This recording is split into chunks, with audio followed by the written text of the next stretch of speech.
کون کہتا ہے کہ پاکستان ایک غریب ملک ہے؟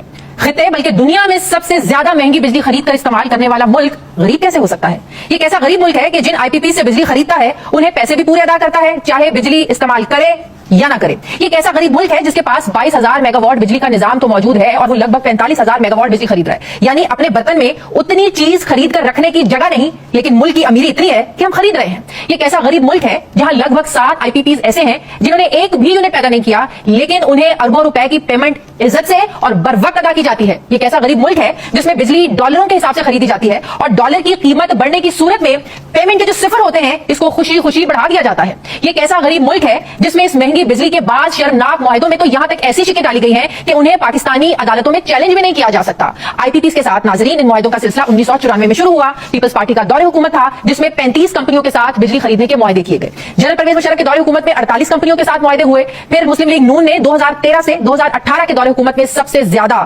130 بجلی بنانے والی کمپنیوں کے ساتھ اگریمنٹس کیے۔ پھر اس کے بعد پاکستان تحریک انصاف، انہوں نے بھی پورا حصہ ڈالا، وہ بھی کسی سے پیچھے نہیں رہے اور اپنے دور حکومت میں 30 کمپنیوں کے ساتھ بجلی بنانے کے طویل مدت کے معاہدے کیے۔ کچھ کمپنیز کے ساتھ تو 2057 تک کے معاہدے کیے گئے، یعنی آئندہ 33 سال تک ان کمپنیوں سے عوام کی ہم سب کی جان چھوٹنے والی نہیں ہے۔ بجلی بنائیں یا نہ بنائیں لیکن ادائیگیاں ہمیں کرنی ہیں۔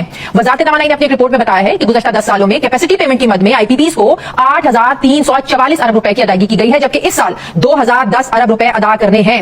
ذرا سوچیں کہ پاکستان کی بجلی کے معاہدوں کی اس تاریخ کا وہ کون سا کردار ہے جو ابھی تک سامنے نہیں آیا ہے۔ آپ مہنگی بجلی کے خلاف احتجاج بھی دیکھتے ہیں، تنقید بھی سنتے ہیں، لیکن وہ کردار ہمارے سامنے نہیں آتا۔ زیادتی کی نشاندہی کرتے بھی بڑے لوگ نظر آتے ہیں، لیکن ایسے معاہدے کرنے والے جو کردار ہیں ان کو سامنے کیوں نہیں لایا جاتا؟ کبھی آئی ایم ایف تو کبھی ورلڈ بینک پر ڈال کر بجلی مہنگی سے مہنگی کرتے جا رہے ہیں۔ جن حکمرانوں نے قوم کے ساتھ یہ ظلم کیا وہ کون ہے؟ وہ کون ہے بجلی کے مسئلے کو سمجھنے کی بجائے آسان اور نہایت منافع بخش انہوں نے بنا ڈالا۔ انڈیپینڈنٹ پاور پروڈیوسرز یعنی آئی پی پیز انہوں نے لگوائے جو دعوت خاص تھی کہ آؤ مل کر اس ملک کو، اس قوم کو لوٹتے ہیں۔ وہ کون ہے جنہوں نے اپنے اربوں روپے کے کمیشن کے لیے تھوڑی بددیانتی کی لیکن عوام کے کھربوں روپوں کا نقصان کیا؟ وہ کون ہے جو کیپیسٹی پیمنٹ کے ظالمانہ معاہدے کرتے ہوئے انہیں یقین تھا کہ کبھی ان سے پوچھا نہیں جائے گا اور وہ بالکل ٹھیک تھے کیونکہ واقعی آج تک ان سے کبھی نہیں پوچھا گیا؟ وہ کون ہے جنہیں پتا تھا کہ ہمارے کرپشن پکڑنے والے ادارے این آر او دے کر جان بخشی کر دیتے ہیں؟ وہ کون ہے جن کے خلاف اب احتجاج تو ہو رہا ہے، آج بھی ہو رہا ہے، لیکن ابھی بھی معصوم قوم کو ان کے نام نہیں بتائے جا رہے؟ وہ کون ہے جو ایسے فیصلے کر کے بھی احتساب کے دائرے سے آج بھی باہر ہے؟ پاکستان میں آئی پی پیز کے خلاف علم بلند کرنے والے سابق وفاقی وزیر گوہر اعجاز نے سپریم کورٹ جانے کا اندیا دیا ہے۔ وہ روزانہ پاکستان کی میڈیا سکرینز پر آتے ہیں اور ان ظالمانہ معاہدوں کو بے نقاب کر رہے ہیں۔ ان آئی پی پیز کے بینیفیشریز کے بارے میں صرف اتنی کہانی سامنے ہمارے آتی ہے کہ وہ 40 خاندان ہیں جو اب تک اربوں ڈالر لوٹ چکے ہیں، لیکن ابھی بھی سوورن گارنٹیز کے نام پر ملک کو بلیک میل کیا جا رہا ہے۔